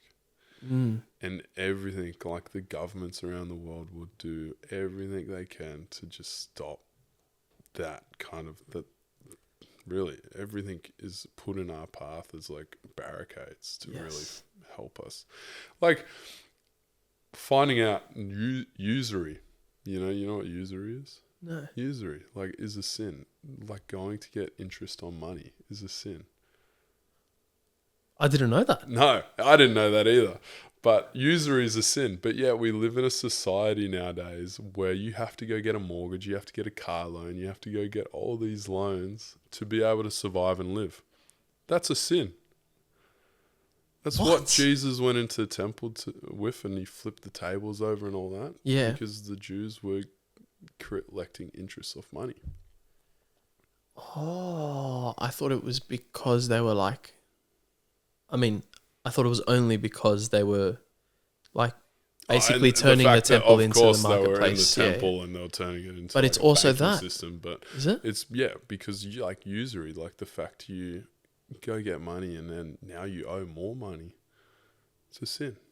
But who's the sin on? The person that's collecting more money? Both. Really? Yeah, we are also sinning by committing usury. which is crazy because like this is never talked about. Bro, how do we live? Yeah, and that's the But thing. is that and then a that's- part of give to Caesar what is Caesar's, give to Christ, like give to God what is God's? Does it fall under that at all? I don't know. Like I've I'm just not never too heard sure. this. I'm not too sure on that regard, but I need just, to I research just like this. even realize like the world, everything about it is so anti-Catholic. Anti-Catholic. It stops you from really striving towards what Christ wants for all of us because it's so hard to live the way, just even how society is. It's so hard to live the way that Christ wants us to live. Yeah. Yeah. Yeah, the way it's set up. So true, bro. Oh, I need to research that. I've never Yeah, heard of that. Yeah. And when I Okay. found out, it's like, whoa. And usually, like at least from my experience, when I feel like the world's fighting that one kind of, when there's so many blockages in your path, in that sense of truth, Yep. it's usually because that truth is the truth. Yeah. Yeah. That's such a good point. Yeah. So true, man. Yeah. If it was Oh. easy to be Catholic, I don't think it would be, wouldn't be the truth. You Yes. Yes. That's like people are. There's a real growth in Catholicism know? now. There is. My priest was talking about the other week on like Yeah. how, especially in the younger people from like 18 to 25, there's this massive conversion rate at the moment worldwide. Yes. Worldwide. And it's like, whoa. Bro, the world has gone so far against the teachings of the church Yeah. that people are so sick of it now. People Yeah. are seeing Yeah. the lack of fruit from it or the just pure evil fruits from it, either one. And they're so sick of it that what do they look for? The most countercultural thing, Absolutely. the thing that goes completely against it.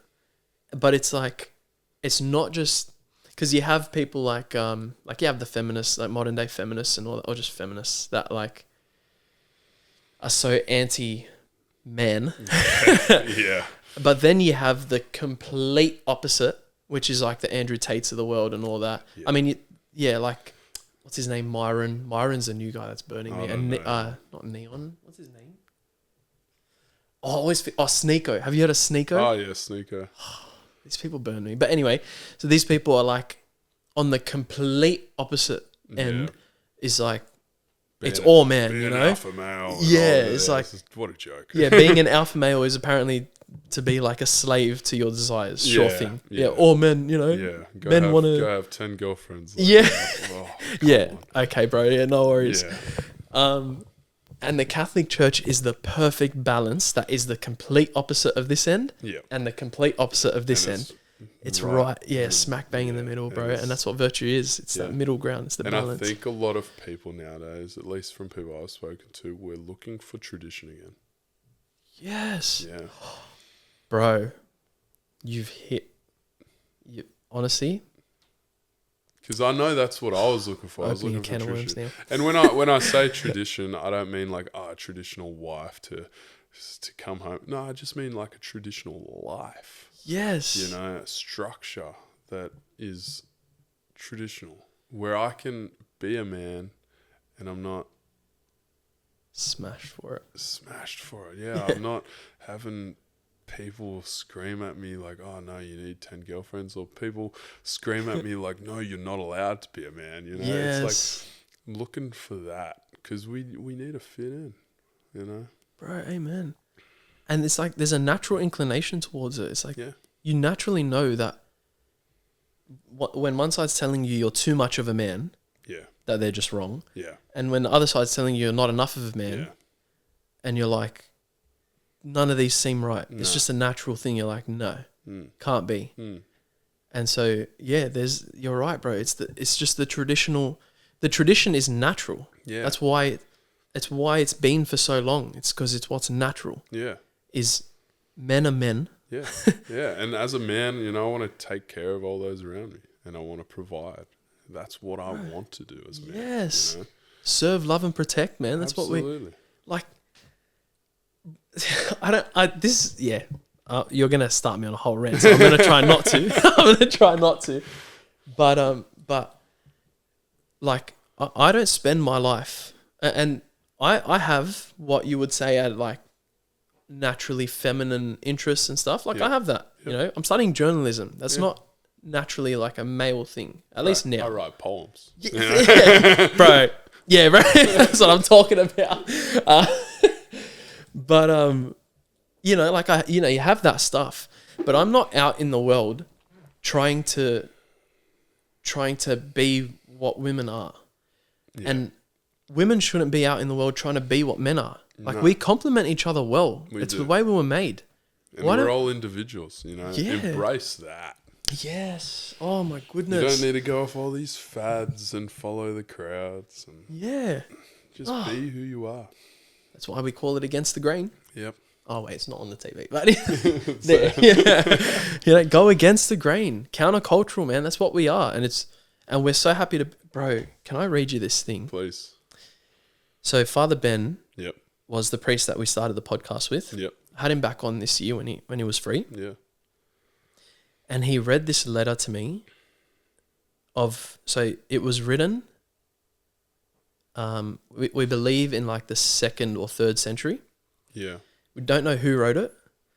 Some people speculate like it might have been, I think it was St. John Chrysostom. People speculate it was. Yeah. I think that's who it was, like an early church father or someone of his group. Other people speculate it was just like a Christian theologian at the time or whatever, or like an intellect. But we don't know, right? It was just a letter written to Diognetus. Don't know who Diognetus is. And he read this whole thing out. It's not too long, but I hope you don't mind if I read it. And for anyone who's heard it already, hear it again because it's so amazing. It's the Christian in the world. So he's explaining what Christians are basically in the world, right? So the letter says, Christians are indistinguishable from other men, either by nationality, language, or customs. They do not inhabit separate cities of their own, or speak a strange dialect, or follow some outlandish way of life. Their teaching is not based upon reveries inspired by the curiosity of men. Unlike some other people, they champion no purely human doctrine. With regard to dress, food, and manner of life in general, they follow the customs of whatever city they happen to be living in, whether it is Greek or foreign. And yet, there is something extraordinary about their lives. They live in their own countries as though they were only passing through. They play their full role as citizens, but labour under all the disabilities of aliens. Any country can be their homeland, but for them, their homeland, wherever it may be, is a foreign country. Like others, they marry and have children, but they do not expose them. They share their meals, but not their wives. They live in the flesh, but they are not governed by the desires of the flesh. They pass their days upon earth, but they are citizens of heaven. Obedient to the laws, they yet live on a level that transcends the law. Christians love all men, but all men persecute them. Condemned because they are not understood, they are put to death, but raised to life again. They live in poverty, but enrich many. They are totally destitute, but possess an abundance of everything. They suffer dishonor, but that is their glory.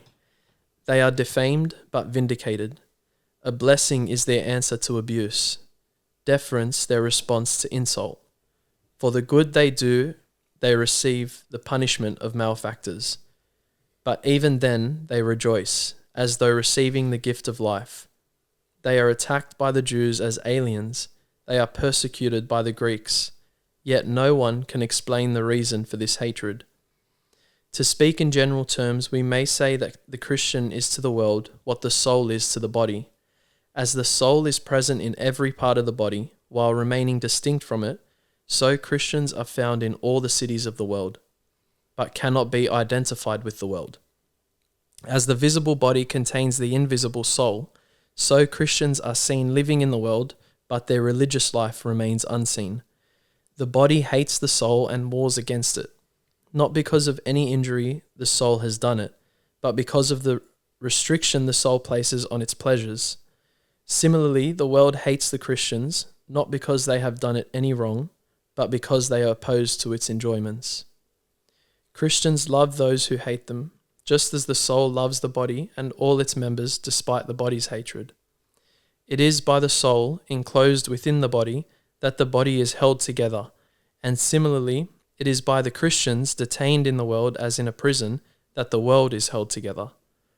The soul, though immortal, has a mortal dwelling place, and Christians also live for a time amidst perishable things, while awaiting the freedom from change and decay that will be theirs in heaven. As the soul benefits from the deprivation of food and drink, so Christians flourish under persecution. Such is the Christian's lofty and divinely appointed function, from which he is not permitted to excuse himself. Man. Bro. I just have that open, and like every now and then I'll just read through it. Yeah. Because he said, when he read that out, and sorry, the reason I read that out is because we were talking about like traditional, like tradition, and also like the world being completely anti-Catholic. Yeah. And it's true. And that, from the beginning of Christianity, we've always been countercultural. Like that's 2nd or 3rd century. Yeah. And I remember Father Ben just saying one of his reflections, because he was doing that as a reflection. He read that letter, and one of the reflections was, can people still tell that about us now? Yeah. And like, that's what we need to work towards, man. Wow. Is letting him see that in us. That is deep. Yeah. That is so deep. How incredible. Wow. There's just so much richness and beauty, hey? Yeah. In the church. It's awesome in the faith. So you said you chose the name of the saint, sorry? Yeah, Olaf. Olaf. Olaf. Yeah. Olaf? Olaf, yeah. Olaf. O-L-A-F. AF. Everyone keeps referring to Olaf from Frozen as well whenever I mention that. Drives me crazy. Oh, yeah, that's right. Oh, the man. snowman. It's just like, okay, sure. Let's go with that. Yeah. I remember, so after your baptism, Yep. I think I'd asked you about the name or something, and then I can't remember. Anyway, I just remember finding out the name, and you said, like, you told me to like have a look into it, and so I had like a really brief. I'm not gonna lie, it was just really brief, but what I found is basically, kind of like what you mentioned anyway earlier. Yeah. It's like king, Norwegian king. Yeah. He's the one that like brought Christianity. Yeah, one of the founding guys that really brought Christianity over to Scandinavia. Yeah, that's incredible. Like that's huge, bro. But yeah, I went with him for my saint because, the fact that I just happened to stumble across like his burial mound, I thought was extremely significant. Yeah. How good. And does he still play a role in your life now? Yeah, his feast day was just the other week actually. End of July, wasn't it? July 29th. Hey, happy feast day, bro. Yeah. Well, late feast. Yeah. But yeah, I think I resonated well with him, especially like still connected me back to those Scandinavian roots. Yeah. And to hear, this guy was, full Viking pagan, ended up finding Christ. That's crazy. So. Have you watched Vikings? Yeah. They do have a somewhat of a person that portrays Saint Olaf in that series, but it's not the most historic because the guy who plays Olaf is much older. But Saint Olaf died at 33. Ah, fair, okay. Yeah. So not the most historically accurate, but was he a Christian in the show? Who's Olaf? Yeah. I don't remember Olaf in the Vikings. guy. He looked like a gypsy kind of guy. He's got the big earlobes. Like he's in the latest seasons. I think like 5 or 6 or. Oh, spoiler alert! So if anyone, like, just mute now because I'm about to ask Taine something. But is that after Ragnar dies? Yeah. I stopped watching it after Ragnar died, like shortly after, because I just got bored. I was like, it got hard. Yeah, bro. Like, I love Björn though. Björn was he's always pretty cool. Yeah, but yeah. Anyways, what were we going? Yeah, sorry. So does he play? Yeah, does he play a role still in your life? Like, do you still? Yeah, I think it's still. How would I say? Role model, maybe, like even of sorts. Like I feel like that's kind of what saints play as role models. obviously we're all not perfect, but to know that like even through imperfections and struggles, we can always still strive towards saintship and sainthood. We're about to get a new saint actually, I think next week. Or Norway? no, the like the Catholic Church. Yeah, bless Carlo Acutis. Yeah, he's about to get And I think Pier Giorgio Frassati as well. Yeah. Right? Or was he delayed? Or was that Carlo Acutis? Anyway. But yeah, we're about to get a new saint. Yeah, and I think he was playing PlayStation. As Catholics, we all wanna reach that place where we can achieve saintship. Yeah, amen. And like, man, bless the Carlo Acutis. Like he was playing PlayStation. He had a website. Yeah, he was like a tech guy. Bro, how cool is that? And he's a saint. Yeah, what a story. Like, yeah, it's just incredible, man. Do it at such a young age as well. Like that. Wow, man.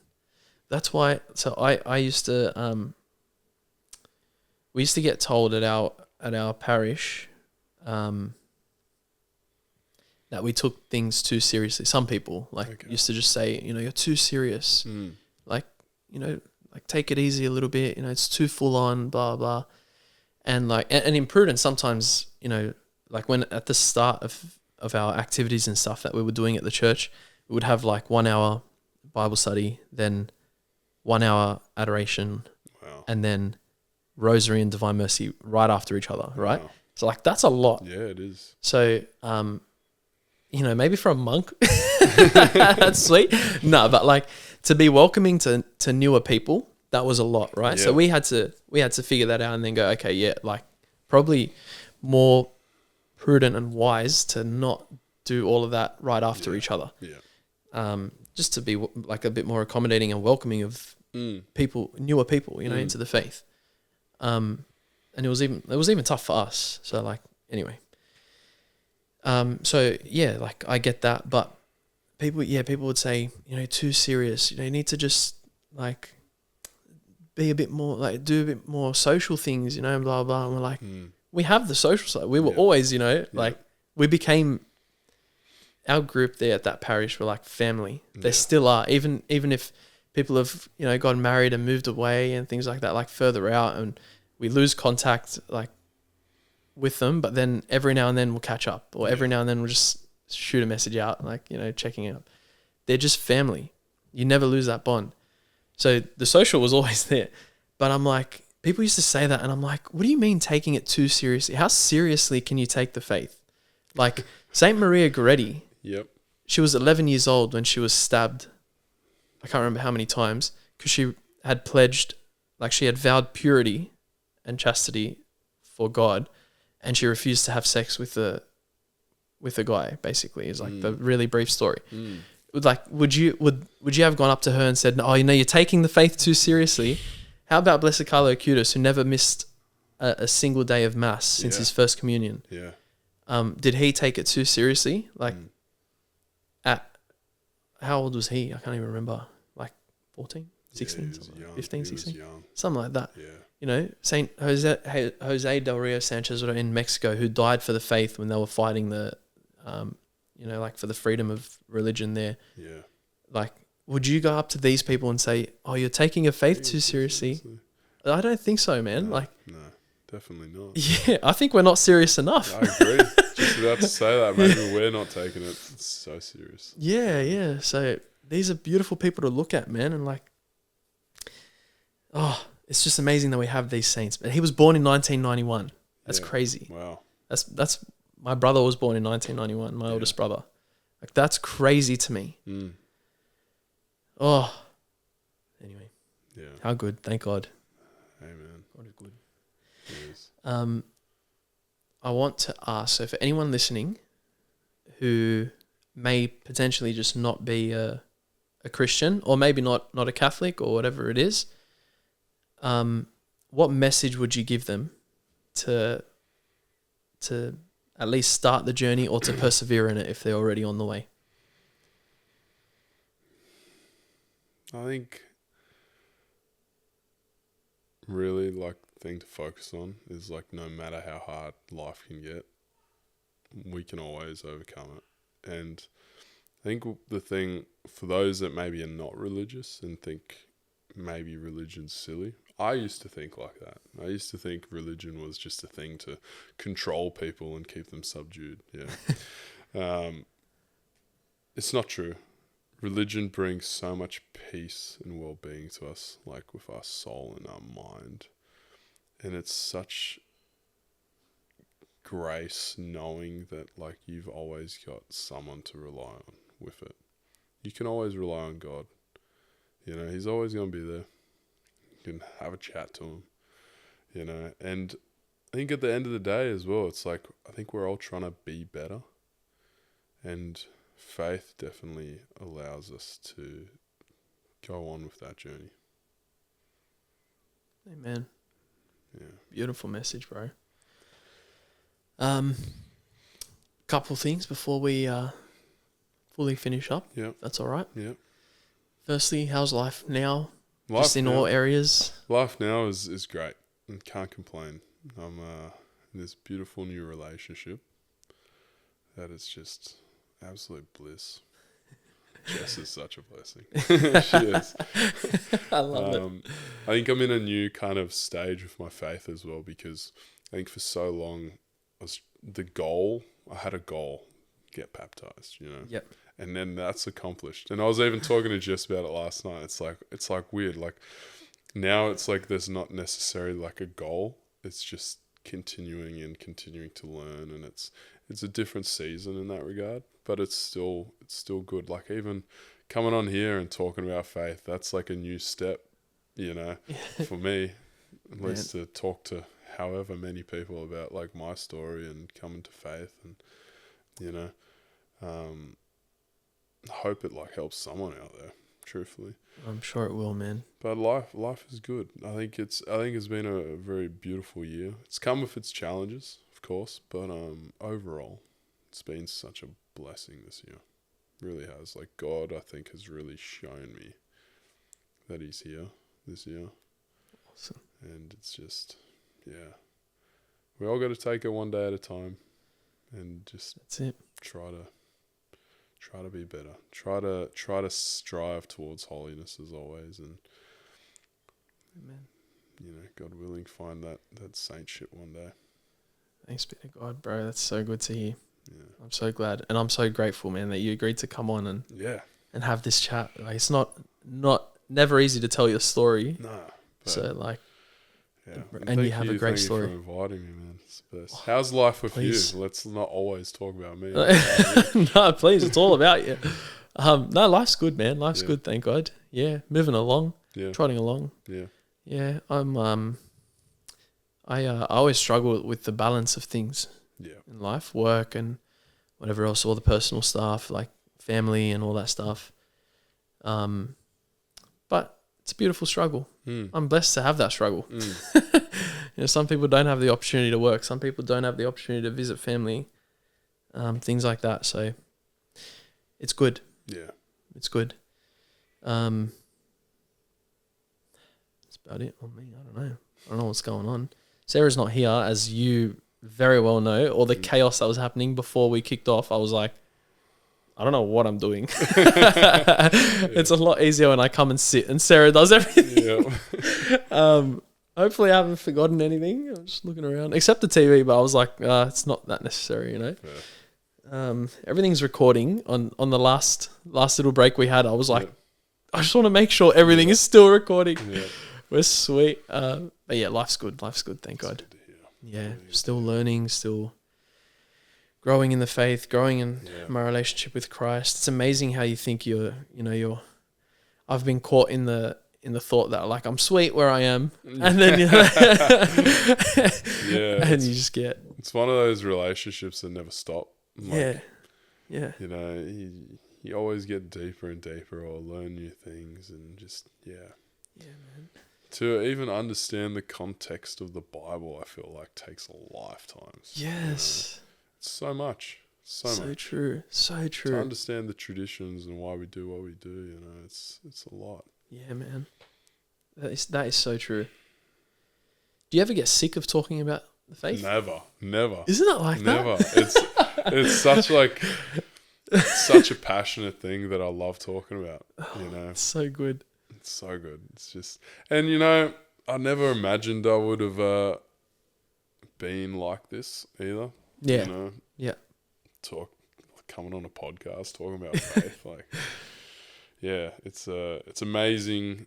I think with like, if you have an open heart, God really can work with that. And I had an open heart. I had a curious heart, and God really worked with it. And He allowed me to really go on this journey. It's clear to see that, man. Yeah, if you have a closed heart and a cold heart, it's hard. It's hard to see, I think, what Anthony and I experience.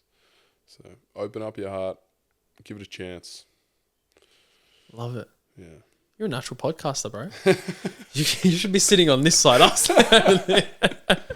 What a boss. You ever consider doing your own podcast? No, I don't know what I'd talk about. You and Jess. Maybe. You could sit and do like a Catholic couple podcast. True, maybe. I like the idea already. Who knows? I don't know. Yeah, it gets like that. Hey, it's crazy. Yeah. So, honestly, I never get sick of it either. Yeah, Never. Never. It's so good. I'll sit at like family events and stuff, and I'll get stuck with someone just talking about the faith, and like other people get annoyed. They're like, "Can you talk to someone else?" I'm like, "No, bro. Like, I just want to sit and talk about the faith. Just learn, bro. There's so much I don't know. Yeah. Why would I stop wanting to know? Yeah, absolutely. It's crazy, but yeah. There's so much going around. Like there's so much like activity in the church now. It's awesome. So stay in touch with it. Yeah, you know? Absolutely. Have you heard of the Eyewitness Conference? No. I don't know if you can. I don't know how your schedule will be like and things like that in your life, but the Eyewitness Conference is like a retreat. Okay. I don't know if they officially call it a retreat, but it is for me. Yeah. I treat it as a retreat. It's like, it's usually Thursday, Friday, Saturday, Sunday. What's that? 4 nights. Wow. That was really true. 3 nights. Sheesh. 3 nights away with just like-minded people, bro. Yeah. And like it's a real faith focused retreat. Yeah. Beautiful masses, like reverent masses are said every day. Every day? I don't know. Anyway, there's perpetual adoration, so all hours of the night, and activities. There are games and things like that. Like you just get to know everyone. I don't know if I'm missing anything, but anyway, it's like, bro, it's beautiful. Every time I could have gone since the first time I went, I've gone, and it's the best thing ever. And I fully intend to go this year again. It's at the end of the year, so I think it's this year. I think it's December 11 to 14. Okay. Something like that. Yep. That's for you, and also for anyone listening. Yeah. The Eyewitness Conference. I'll have to have a look into that one. Do it. It's so good, man. Yeah. And that's. I think that's about it. Have we missed anything? I think that's about it. Anything you want to add that I missed out on or anything? Yeah, like if that? you want to be the biggest rebel, be a Catholic. Yes. Yes. What a beast. Closing thought. What a beast. You're after the whole bad boy thing, you know? Get to the Catholic Church. Yeah. What a boss. All right, last thing. I say I'm going to ask every guest this, and I always forget it, or almost always forget it. Not faith related or anything. Yeah. Okay. We're going to get morbid here. Yep. You're on death row. Oh boy. Yep. You're on death row. Last meal. Last meal. But the rules are, because I know that different countries and things and whatever states have different rules. On Against the Grain, there are no rules. Okay. You can get from wherever you want. There's no value limit thing. There's no anything like that. You get whatever you want from wherever you want. Oh man. All right. I have to have a pint of Guinness. That's for starters. I'm a sucker I love for that's Guinness. the first thing you I'm said. a sucker for Guinness. Nice. And then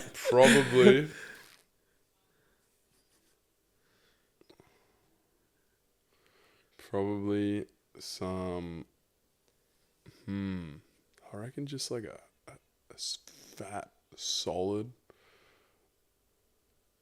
pizza covered in meat. Yeah, and then a nice apple and rhubarb pie with whipped cream on the side for dessert. Oh, wow. Yeah. Wow. Yeah. That's Simple. it. That's your meal? Simple. Yeah. I like it. Yeah. You're not adding anything, any sides? You don't want hot chips? Might have some buffalo wings with it. Yeah. Bro, Yeah. you're a beast. This is the best one we've had so far. Yeah. Just simply because of the buffalo wings, I'm not going to lie. Yeah. I like it. Yeah. That's it? Simple. Clean it, and you can go happy. Yeah. I love that, bro. That's so good. There are some people who've come on and they're like, the Eucharist. I'm like, bro, sit down. That's not the game we're playing, bro. Oh, man. The Eucharist. I'm like, take the Eucharist after. Like, just far out. Just tell me what you want. Solid answer, bro. Yeah. I love it. All right. All right. The time has come Has. for you to sign the canvas. It will. If you're happy to do that. I'll do it on. So it'll be, I'll bring the canvas to you so you don't have to get up. I'll make you, I guess, sunk in these couches, bro. It's so hard to get up. Yeah, they're nice couches. That'd be. Thanks, bro. So it's just your name, signature, and A Bible verse.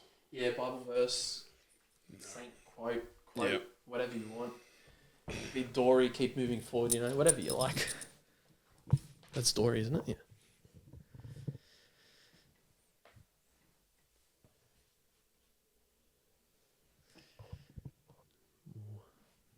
There's a serious look. You can write one of your poems if you want. I actually just got to pull up the Bible verse though. Make sure I put it correct. Nice. And then I'm going to ask you about it, so you got to... Yeah, it's one of my favourites. Awesome.